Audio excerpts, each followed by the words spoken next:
mana-mana bengkel dekat dengan abang. Kalau ada masalah nak masuk terus bengkel.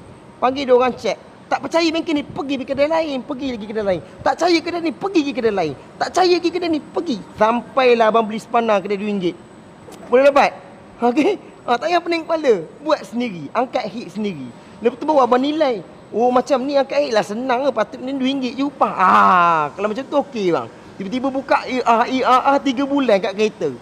Macam mana bang? Kereta itu tak ubah settle lah. Ada sadai lagi kat rumah tu. Baru buka manifold dia kata.